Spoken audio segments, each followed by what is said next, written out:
Hello बच्चों, welcome back to my channel. कैसे हैं आप सब लोग। आप लोग की यूपी ट्रिपल की जो ऑडिटर या असिस्टेंट अकाउंटेंट का एग्जाम होने वाला है आपका, उसकी प्रिपरेशन मैं करा रही थी, उसको प्रैक्टिस सेट सॉल्व करवा रही थी। आज की वीडियो में उसके आगे हम जो टॉपिक लेंगे वो होगा हमारा कैपिटल बजटिंग, कि पूंजीगत बजटन क्या होता है, उससे रिलेटेड क्वेश्चंस को हम देखेंगे। पहले हम समझेंगे कि कैपिटल बजटिंग क्या है, उसके बाद उसी के ही क्वेश्चंस को सॉल्व करेंगे। तो आइए शुरू करते हैं। लेकिन शुरू करने से पहले जिन बच्चों ने सब्सक्राइब नहीं किया है सब्सक्राइब कर लीजिएगा। वीडियो अच्छी लगेगी तो लाइक भी करिएगा और फ्रेंड्स के साथ शेयर भी कर दीजिएगा। तो शुरुआत करते हैं कि कैपिटल बजटिंग होती क्या है, पूंजीगत बजटन होता क्या है। तो हमने समझा था प्रीवियस वीडियो में कि जो पूंजीगत व्यय होते हैं हमारे, जो कैपिटल एक्सपेंडिचर होते हैं, उनसे रिलेटेड जो बजट बनाया जाता है, उसकी प्रोसेस को, उसकी प्रक्रिया को क्या कहा जाता है, पूंजीगत बजटन। जो पूंजीगत व्यय कौन से होंगे कि जो उनको हम माने कि पूंजीगत हैं, क्योंकि जो एक बिजनेस चल रहा होता है तो वहाँ पर बहुत तरह के एक्सपेंसेस हमको करने पड़ते हैं। फाइनेंस की बहुत इंपॉर्टेंस होती है। इससे पहले की प्रीवियस वीडियो मैंने इससे रिलेटेड क्वेश्चन इंक्लूड किए हैं कि क्यों फाइनेंस इंपॉर्टेंट होता है एक बिजनेस को चलाने के लिए। जितने बाकी फैक्टर्स इंपॉर्टेंट है उतना ही इम्पोर्टेंट फाइनेंस भी होता है। इसीलिए फाइनेंस को कहा जाता है कि जीवन रक्त कितना होता है एक बिजनेस के लिए, एक ऑर्गेनाइजेशन के लिए, एक कंपनी के लिए। यहाँ पर जो ऐसे व्यय जो आपके लॉन्ग टर्म से रिलेटेड हो जाते हैं, यानी कि जो दीर्घकाल की अवधि में, चाहे वो संपत्तियां हो, ऐसी संपत्तियां जो दीर्घकाल तक चलेंगी, जिनको आपको बार बार जिसे बेचना या खरीदना नहीं पड़ता है, या ये भी कह सकते हैं जिनको आप इसलिए नहीं परचेज कर रहे कि आप दोबारा उसमें कुछ जो है चेंजेस करके वापस से सेल कर देंगे। ऐसे एसेट को आप ले रहे हैं उनको लॉन्ग टर्म के लिए आप अपने पास रखेंगे। जैसे कि कंपनी की मशीनरीज होती हैं, कोई फैक्ट्री में कोई मशीनरी है जिससे कि उत्पादन हो रहा है, प्रोडक्शन किया जा रहा है, थोड़ी बहुत घुसावट होती है, टूट फूट होती है, तो उसकी मेंटेनेंस किया जाता है, थोड़े बहुत चेंजेस किए जाते हैं, तो वो सारी आपकी कैपिटल कही जाती है। यानी कि वो सारे एक्सपेंसेस जो होते हैं वो कैपिटल एक्सपेंडिचर में आते हैं। तो कौन कौन से और इसमें शामिल किए जाते हैं, तो जो आपकी फिक्स एसेट होती हैं उनको परचेज करने में, उनको क्रय करने में जो व्यय किया जाएगा, साथ ही उनके संवर्धन में, उनको बढ़ाने में, साथ ही उनका विस्तार करने में, उनमें सुधार करने में, उनमें परिवर्तन करने में, और साथ ही अगर उनको रिप्लेस कर रहा है, क्योंकि उसकी भी एक टाइम लिमिट होती है, क्योंकि उसमें डिप्रिसिएशन लगता है। जितनी भी फिक्स एसेट होती है, जो करेंट एसेट होती है, उस पर डिप्रिसिएशन नहीं लगता, उस पर ह्रास नहीं लगाया जाता। लेकिन जो आपकी फिक्स एसेट्स होती हैं उन सब पर डिप्रिसिएशन ह्रास लगाया जाता है, चार्ज किया जाता है। ह्रास क्या होता है, डिप्रिसिएशन, उससे रिलेटेड एक अलग वीडियो मैं लेकर आऊंगी जो आपकी अकाउंटिंग से रिलेटेड होगी। तो उसमें रहेगा कि क्या डिप्रिसिएशन है, या जो इम्पोर्टेंट आपकी एसेट्स होती हैं फिक्स्ड में, मशीनरी है या साथ में बिल्डिंग है, इन सब पर कितने परसेंट की दर से लगाया जाता है, या किस अकाउंटिंग स्टैंडर्ड में आता है, ये सब इस पर एक अलग सेपरेट वीडियो आएगी। यहाँ पर हम समझ लेते हैं थोड़ा सा ब्रीफ में से कि डिप्रिसिएशन लगाया जाता है क्योंकि जैसे जैसे हम किसी भी एसेट को यूज करते जाते हैं, वो एसेट में किसी न किसी तरह की घिसावट होती है या किसी न किसी तरह की खराबी होती चली जाती है। इस तरह से रहता है कि धीरे धीरे वो नष्ट होती जाती है, उसकी मार्केट वैल्यू गिरती जाती है। जैसे कि आप लोग के पास बाइक होगी, स्कूटी होगी, जैसे जैसे आप उसको यूज करते जाएंगे, अगर आप उसको यूज नहीं भी कर रहे हैं तो भी एक टाइम के बाद उसकी मार्केट वैल्यू घटती चली जाती है, और एक टाइम ऐसा आता है जब जीरो हो जाती है, शून्य हो जाती है। तो वही चीज है कि जो एसेट्स होती हैं फिक्स्ड हमारी, उनको यूज करते करते उनमें कुछ कमियां आती हैं, गिरावट आती है, धीरे धीरे वो समाप्त हो जाती हैं, तो उसके लिए हम डिप्रिसिएशन लगाते हैं उसके ऊपर। और साथ ही एक अलग से फंड भी इसके लिए बनाया जाता है जिसमें कि कुछ अमाउंट हम जमा करते रहते हैं, और एक टाइम ऐसा आता है कि उस फंड में इतना अमाउंट आ जाता है कि जब आपकी जो मेन एसेट है वो पूरी तरह से उसकी मार्केट वैल्यू समाप्त हो गई है या आपको रिप्लेस करनी है, तो फिर से आप उसको रिप्लेस कर सकते हैं कि पुनः स्थापना वही हो जाएगा। या फिर अगर R&D कर रहे हैं एक बिजनेस में, शोध एवं विकास बहुत ही इम्पोर्टेंट है, क्योंकि जैसे जैसे नए नए प्रोजेक्ट आ रहे हैं तो उसके लिए आपको रिसर्च और डेवलपमेंट बहुत इंपॉर्टेंट है। क्योंकि अगर आपने रिसर्च और डेवलपमेंट छोड़ दिया, एक जैसी चीजों को करते रहेंगे, तो क्या होगा, टाइम चेंज होता है, तो बदलते हुए समय के साथ, बदलते हुए टाइम के साथ आपको बिजनेस में भी चीजों में चेंज लाना होता है, जिसके लिए R&D भी इम्पोर्टेंट होता है। तो वो भी एक तरह से लगातार आपका चलता रहेगा। उसको जो एक्सपेंसेस आएंगे वो सब आपकी किस में आते हैं, जो आपकी कैपिटल एक्सपेंडिचर होते हैं, ये कहलाते हैं।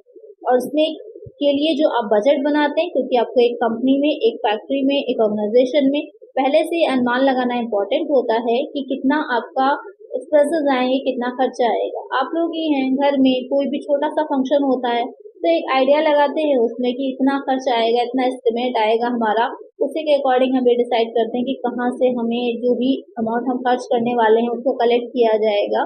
वैसे ही एक बिजनेस में भी होता है कि जब हम बिजनेस की शुरुआत कर रहे हैं या बिजनेस हमारा रन में है, तो भी हम ये देखते हैं कि आगे आने वाले टाइम में हमें कितनी पूंजी की आवश्यकता होगी, कितनी कैपिटल चाहिए होगी।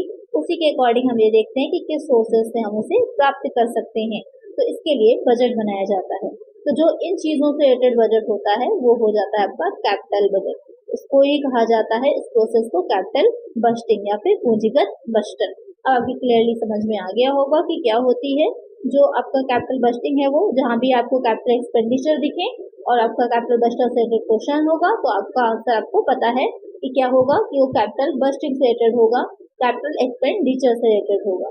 अब इसके क्या ऑब्जेक्टिव्स होते हैं, क्यों ये इम्पोर्टेंट होता है, तो उसमें फर्स्ट हो जाता है कि प्राथमिकताओं का निर्धारण करना, डिटरमाइनिंग प्रायोरिटीज, क्योंकि एक बिजनेस में बहुत तरह के एक्सपेंसेस होते हैं। तो हमें ये देखना है कि किस चीज पर या किस आइटम पर, किस मद पर हमें पहले व्यय करना है, पहले आपकी प्रायोरिटीज क्या हैं, उसके अकॉर्डिंग ही हम आगे उस पर खर्च करेंगे। ये निर्धारित हो जाता है जब हम एक बजट बना लेते हैं। पूंजी व्ययों का मूल्यांकन, वैल्यूएशन ऑफ कैपिटल एक्सपेंडिचर, ये जानना कि कितना हमें आएगा किसी भी उस पर खर्चा, कितना हमें एक्सपेंसेस करने होंगे, या वो सही है या उतना नहीं सही है, तो उसका वैल्यूएशन कर पाना, मूल्यांकन कर पाना संभव होता है। समन्वय करना, यानी कि जो एक्सपेंडिचर है उनमें आपस में कोऑर्डिनेशन बैठा पाना, कि अगर हमने एक आइटम पर ज़्यादा कर दिया है एक्सपेंसेस तो दूसरे पर हम उसी के अकॉर्डिंग कम भी कर सकते हैं, या जैसी प्रायोरिटी होगी उसी के अकॉर्डिंग काम होगा। पूंजी व्ययों पर नियंत्रण, कंट्रोल ऑन कैपिटल एक्सपेंडिचर, किसी भी बिजनेस में कंट्रोलिंग बहुत इंपॉर्टेंट होती है, इसीलिए कंट्रोलिंग मैनेजमेंट का एक फंक्शन भी होता है, एक कार्य भी होता है मैनेजमेंट का, कि नियंत्रण अगर हमने नहीं रखा तो वहाँ पर क्या होगा, एक तो हमारी कॉस्ट बहुत ज़्यादा हाई हो जाएगी जिससे कि हमारा प्रॉफिट कम हो जाएगा। उससे ये रहेगा कि लॉन्ग टर्म में बिजनेस हमारा अच्छे से रन नहीं कर पाएगा। तो कंट्रोल होना बहुत इंपॉर्टेंट है। तो कैसे हम लगा सकते हैं कंट्रोल, जब हमने ऑलरेडी बजट बनाया होगा और जितने हमने एक्चुअल में एक्सपेंसेस किए होंगे उन दोनों के बीच का हम डिफरेंस देखेंगे। अगर एक्सपेंसेस बहुत ज़्यादा हो गए हैं बजट जितना हमने बनाया था उसके अकॉर्डिंग, तो इसका मतलब वेरिएंस बहुत ज़्यादा है, विचरण बहुत ज़्यादा है, तो उसे कंट्रोल किया जा सके। अगर हमने पहले से अनुमान नहीं लगाया, बाकी लोग हैं मार्केट में जाते हैं कुछ भी खरीदने के लिए, अब आपने एक अनुमान लगा दिया कि शॉपिंग हम 5,000 के अंदर करेंगे, उसके ऊपर नहीं करेंगे, लेकिन आपने वहाँ जाकर के शॉपिंग जो है 6-7 हज़ार की कर ली, तो आपको एक अनुमान लगेगा, एस्टिमेट अंदाजा हो जाएगा कि आप कितना ऊपर चले गए हैं, कितना ज़्यादा एक्स्ट्रा आपने खर्च कर लिया। लेकिन अगर आपने कोई भी पहले से सोच के नहीं रखा है और डायरेक्ट आप शॉपिंग के लिए जा रहे हैं, तो आप वहाँ पर अंदाजा नहीं लगा पाएंगे कि कितना ज़्यादा आप आगे ज़्यादा आपने खर्चा कर लिया है। फिर आ जाता है स्थायी संपत्तियों का मूल्यांकन, वैल्यूएशन ऑफ फिक्स्ड एसेट। इसको भी मैंने समझाया ही है कि डिप्रिसिएशन चार्ज होता है एक टाइम के बाद, उस संपत्ति का वैल्यू जो होती है वो शून्य हो जाती है, जीरो हो जाती है, तो उसको रिप्लेस करने की आवश्यकता आती है। तो हमें तभी पता चलेगा जबकि हमने एक बजट बनाया होगा। खुदकालीन निर्णयों का विश्लेषण, एनालिसिस ऑफ पास्ट डिसीजन।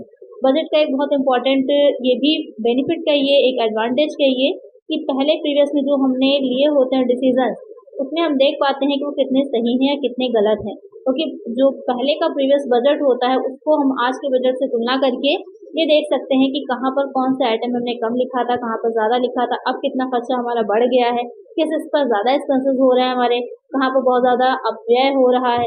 तो सारी चीज़ों को हम देख पाते हैं जब हमने सब कुछ बजट में बनाया होता है। तो जो प्रीवियस में जो हमने डिसीजंस लिए हैं उसके अकॉर्डिंग आज का बजट तैयार करना बहुत आसान हो जाता है। अलग से एक वीडियो भी आप लोग की बजटिंग की आएगी जिसमें बजट कितने टाइप के होते हैं, क्या क्या चीज़ें बजट में आती हैं, जो जीरो बेस्ड बजट होता है, मास्टर बजट होता है, या बजटिंग में क्या रहेगा, कौन कौन से आइटम्स को इंक्लूड किया जाता है, गवर्नमेंट सेक्टर से रिलेटेड भी जो बजट बनाए जाते हैं वो सारे क्वेश्चन उसमें इंक्लूड रहेंगे। एक अलग से इसको सेपरेट वीडियो आएगी, तो उसके लिए चैनल आपको सब्सक्राइब करना पड़ेगा, जरूर से कर लीजिएगा। नेक्स्ट हो जाता है पूंजी व्ययों के लिए वित्त व्यवस्था, finance arrangement of capital expenditure. ये सबसे इंपॉर्टेंट काम हो जाता है। आपने ये तो पता लगा लिया कि आपको कितना एक्सपेंस करना है, कितना खर्चा करना है, तो उसके लिए खर्चे के लिए आय भी तो होनी चाहिए, इनकम भी तो होनी चाहिए, तो कहाँ से उस फाइनेंस को हम कलेक्ट कर सके, ये हो जाता है आपका जो पूंजी बजट है उसके उद्देश्य। इससे रिलेटेड क्वेश्चन आते हैं तो आपको पूरा कॉन्सेप्ट समझ में आ गया होगा, तो आप आसानी से सॉल्व कर पाएंगे। फिर आ जाता है पूंजी बजटिंग का महत्व, इंपॉर्टेंस ऑफ कैपिटल बजटिंग, क्या इंपॉर्टेंस होती है, तो रिस्क फैक्टर जो जोखिम होता है वो कम हो जाता है, क्योंकि पहले से जब आपने किसी भी चीज़ के बारे में थोड़ा बहुत अंदाजा लगा रखा है, थोड़ा बहुत सोच रखा है, तो वहाँ पर रिस्क आपके लिए कम हो जाता है, क्योंकि एक थोड़ा अनुमान हो जाता है हमारे पास। इसलिए लंबी अवधि लॉन्ग टर्म पीरियड से रिलेटेड है, पहले आपको पता चल गया दीर्घकालीन है, क्योंकि पूंजीगत व्यय होते हैं, लॉन्ग टर्म के लिए एसेट है आपकी जो उनके लिए ही कर रहे हैं, तो आपके लॉन्ग टाइम से रिलेटेड होते हैं। वृद्धि ग्रोथ, हमें ग्रोथ का आइडिया लग जाता है कि बिजनेस की ग्रोथ क्या है, कितनी चल रही है, कितना हमने इन्वेस्ट कर रखा है, कितना उसको रिटर्न मिल रहा है। अपरिवर्तनीयता होती है, रेंसिबिलिटी होती है कि बार बार चेंजेस नहीं होते हैं, आपको पता चल जाता है कि एक बजट हमने बना रखा है, उसी के अकॉर्डिंग हमें काम करना है, तो बार बार हमारे निर्णय जो होते हैं, डिसीजंस जो होते हैं, वो कहें कि एक कहाँ से भटकते नहीं हैं हम लोग कि हमें क्या रास्ता है, किस पे चलना है, वो हमको पता रहता है। फिर आता है जटिलता, कॉम्प्लेक्सिटी, क्योंकि आपने नॉर्मली तो उसे समझ लिया ओरल में, लेकिन आप प्रैक्टिकली करने जाएंगे तो वहाँ पर काफ़ी डिफिकल्टीज रहती है, काफ़ी जटिल होती है चीज़ें, तो वहाँ पर एक एक चीज़ को अगर अलग अलग सॉल्व करते जाएंगे तो आसान होता है। जैसे कि आपने फंड फ्लो स्टेटमेंट अगर बनाया होगा तो स्टेप बाय स्टेप काम होता है। पहले हम चेंजेस इन वर्किंग कैपिटल निकालते हैं, फिर हम P&L प्रिपरेशन अकाउंट बनाते हैं जिससे कि हम निकालते हैं कि हमारा फंड फ्रॉम ऑपरेशन कितना आया है। उसके बाद अलग अलग सारे एसेट्स के अकाउंट बनाते हैं जिससे हम बैलेंस निकालते हैं कि परचेज आई है या सेल आई है। टैक्स का अलग से बनता है, डिविडेंड का अलग से बनता है। उसके बाद हम अपना स्टेटमेंट तैयार करते हैं। तो वही चीज़ें होती हैं कि इसमें एक स्टेप बाय स्टेप सारे काम होते हैं, लेकिन जब आपने एक बजट अपना बना रखा है तो आपको सब कुछ पता है कि क्या हमको किस तरह से करना है। फिर आ जाता है अधिक खर्च, सब्सटेंशनल एक्सपेंडिचर। तो यहाँ पर आपको ये आइडिया लग जाता है कि किस पर हमारा कितना खर्च हो रहा है, कितना एक्सपेंसेस आ रहा है, तो अगर आवश्यकता अनुसार आप उस पर कंट्रोल भी आसानी से कर पाते हैं। ये हो जाता है कि क्या इंपॉर्टेंस होती है कैपिटल बजटिंग की। तो हमने यहाँ पर इसका थ्योरी पोर्शन पढ़ लिया। अब इसमें जो न्यूमेरिकल भी कुछ पूछे जाते हैं कि जो इन्वेस्टमेंट वैल्यू है कितनी आती है, या जो आपकी पेबैक पीरियड है, तो आगे जो क्वेश्चन इंक्लूड किए हैं मैंने उसके साथ ही आपको सारे मेथड्स भी क्लियर होते जाएंगे। तो आइए शुरू करते हैं और MCQ क्वेश्चंस लेते हैं जिससे कि हम अपना कॉन्सेप्ट और अच्छे से क्लियर कर सकें। तो पहला क्वेश्चन है, पूंजी बजटन का अर्थ है। The meaning of capital budgeting is budget of source of income, planning and control of capital expenditure, preparing capital budget and finding out variances, none of the above। Question में कह रहा है जो कैपिटल बजटिंग है उसका क्या अर्थ होता है। तो अभी मैंने आप लोग को समझाया ही था कि कैपिटल बजटिंग का क्या अर्थ होता है, किससे रिलेटेड हो जाती है। तो कैपिटल एक्सपेंडिचर होते हैं उससे रिलेटेड होती है, और उनकी ही प्लानिंग करना, उनका ही कंट्रोल करना। तो एक आंसर क्या होगा हमारा, planning and control of capital expenditure. एक आंसर होगा हमारा ऑप्शन बी। नेक्स्ट क्वेश्चन है, पूंजी बजटन प्रक्रिया प्रारंभ होती है। Capital budgeting process starts with availability of capital, with project evaluation, with knowledge of project identity, with execution। Question में कह रहा है कि पूंजी बजटन की जो प्रक्रिया है वो कहाँ से शुरू होती है। जो पूंजी की उपलब्धता से है, या परियोजना की मूल्यांकन करके होती है, या परियोजना का परिचयात्मक जानकारी से, या फिर उसके क्रियान्वयन से। तो यहाँ पर जिसकी प्रोसेस शुरू होती है, तो सबसे पहले तो किसी भी चीज़ की प्रोसेस शुरू करने के लिए आपको उसके बारे में नॉलेज होनी चाहिए, जानकारी होनी चाहिए कि किस प्रोजेक्ट पर आप काम कर रहे हैं। जब तक आपको यही नहीं पता है कि समस्या क्या है, प्रॉब्लम क्या है, किस पर आपको काम करना है, तो आप आगे का कुछ भी बना ही नहीं पाएंगे। तो यहाँ पर सबसे इम्पोर्टेंट हो जाता है with knowledge of project identity. एक आंसर होगा ऑप्शन सी। नेक्स्ट क्वेश्चन है, प्रतिस्थापन परियोजना में शुद्ध विनियोग का आशय है। Net investment in replacement project means cost of asset less residual value of old asset, net asset minus old asset, none of these. तो प्रतिस्थापन परियोजना में जो शुद्ध विनियोग, यहाँ पर कहने का मतलब ये है कि जब हम रिप्लेस कर रहे होते हैं एसेट्स को, तो वहाँ पर हमें निकालना होता है कि नेट इन्वेस्टमेंट हमारा कितना हुआ है।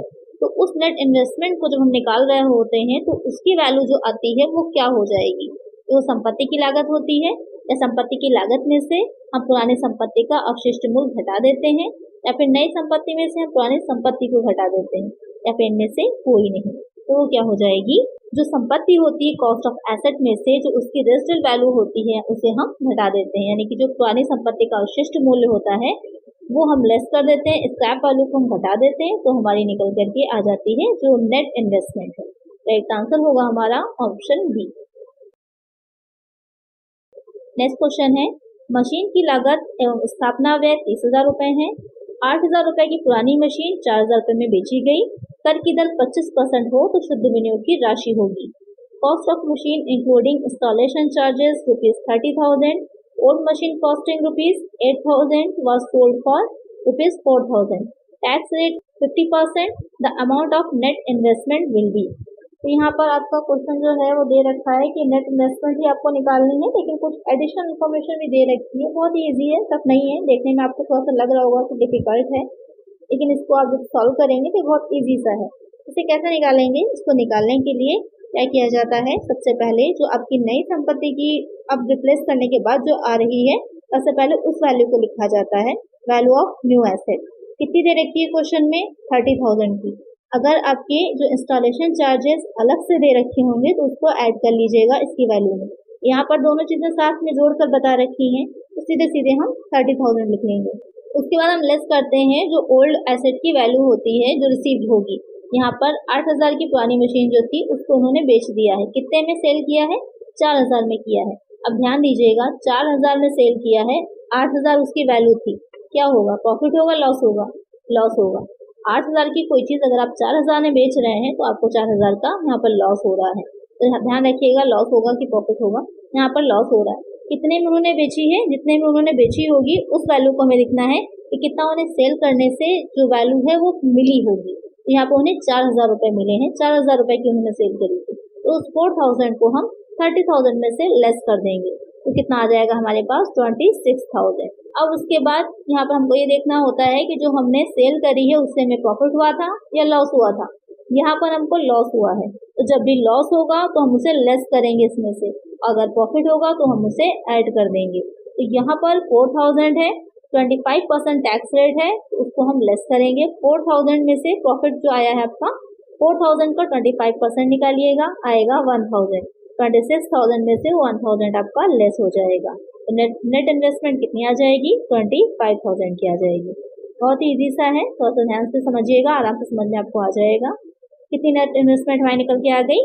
25,000 की। एक आंसर होगा हमारा ऑप्शन ए। नेक्स्ट क्वेश्चन है, पूंजीगत बजटिंग को इस रूप में भी जाना जाता है। Capital budgeting is also known as investment decision making, planning capital expenditure, both of the above, none of the above.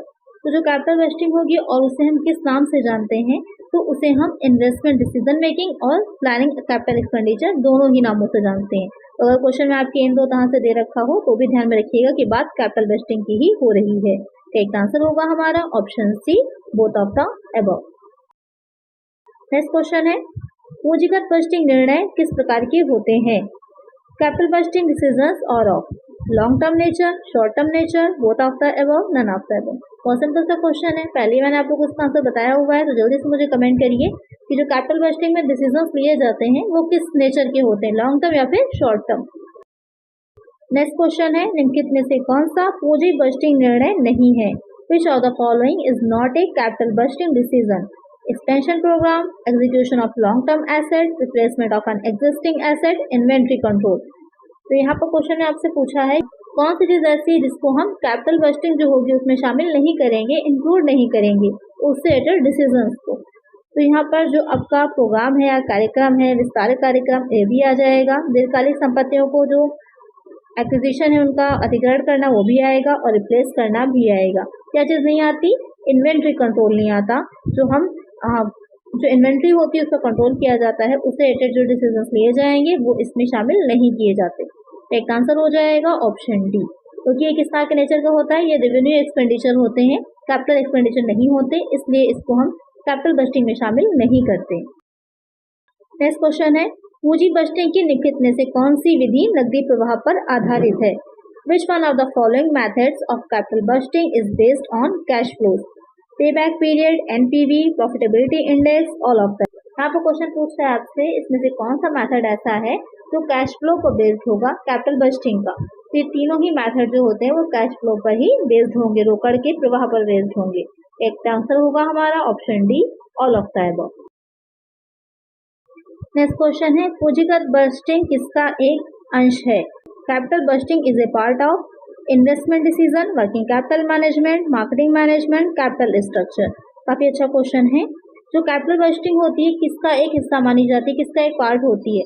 मैंने आप लोग को बताया था जो फाइनेंशियल मैनेजमेंट होती है उसमें जो डिसीजंस लिए जाते हैं, इससे प्रीवियस वीडियो जो आई थी उसमें मैंने आपको बताया था कि 3 तरह के लिए जाते हैं।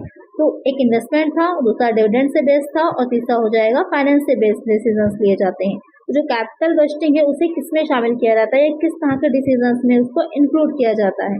तो कैपिटल बस्टिंग, क्योंकि कैपिटल एक्सपेंडिचर में हम इन्वेस्टमेंट ही तो कर रहे हैं, जो हमारी एसेट होंगी फिक्स्ड एसेट्स उनमें हम इन्वेस्ट ही तो कर रहे हैं अमाउंट को, एक फिक्स्ड एसेट में करते हैं और कुछ करेंट एसेट्स में करते हैं। तो जो फिक्स्ड एसेट वाला हो जाता है वो कैपिटल बस्टिंग में आ जाता है। तो इसे किसमें शामिल किया जाएगा, जो इन्वेस्टमेंट डिसीजंस होते हैं उसमें शामिल किया जाता है। तो एक आंसर होगा हमारा ऑप्शन ए। आज की वीडियो में इतना ही। आई होप आपको वीडियो अच्छी लगी होगी, क्वेश्चंस अच्छे लगे होंगे। इसका एक नेक्स्ट पार्ट भी आएगा जिसमें जो कैपिटल बस्टिंग के मेथड्स हैं उससे रिलेटेड क्वेश्चंस रहेंगे, कुछ थ्योरी बेस्ड होंगे और कुछ न्यूमेरिकल बेस्ड होंगे। तो आज की वीडियो में इतना ही। अगर वीडियो अच्छी लगी है तो लाइक कर दीजिएगा और इसी तरह की और वीडियोस के लिए चैनल को सब्सक्राइब करिएगा। मिलते हैं नेक्स्ट वीडियो में कुछ और नए क्वेश्चंस के साथ। Thank you.